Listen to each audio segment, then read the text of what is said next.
you. Madam Mayor, I'll tell you what happens with impossible promises. You start with far-fetched resolutions.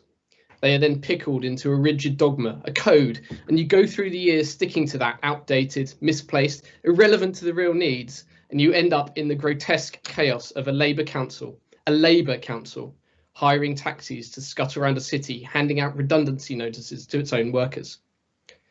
Those words, spoken by a Labour leader 35 years ago, hold a bitter, eerie resonance with the situation in which we find ourselves in Croydon. We have heard the far-fetched resolutions that revenue would flow from a house builder that couldn't build houses or a hotel that has gone bust.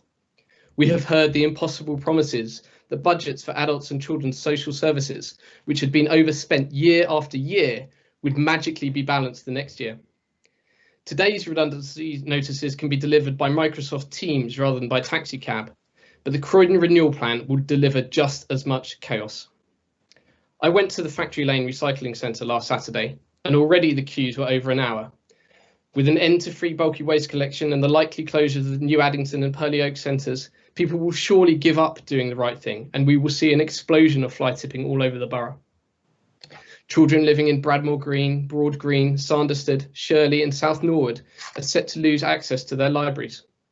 A meadowing approach will be taken to parks and verges, a very romantic term to describe them being abandoned, overgrown and unwelcoming. But the most painful cuts are set to come to the services which provide for the borough's most vulnerable adults and children. The withdrawal of nursery transport for children with special educational needs. 4.5 million in cuts to the disabilities budget, with not a word in the plan of the potential impact of these cuts on disabled people within the borough.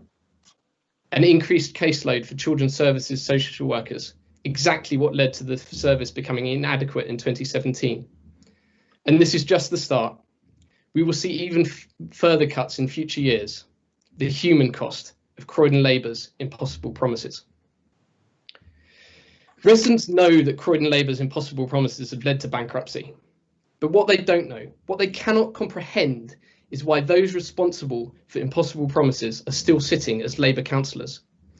Why are the councillors whose impossible promises mean that 5 local libraries will close, that 2 refuse centres are set to close, still taking allowances from Croydon Council? Why does the Labour keep them in the party when their impossible promises have led to 4.5 million in cuts for disabled people? Croydon Council staff are paying the price for Labour's impossible promises. Croydon's residents will be paying the price for Labour's impossible promises for years to come. But the only way that Labour's councillors will pay for their impossible promises is if Croydon's residents vote Conservative in 2022. And for the sake of the whole borough, I hope they do.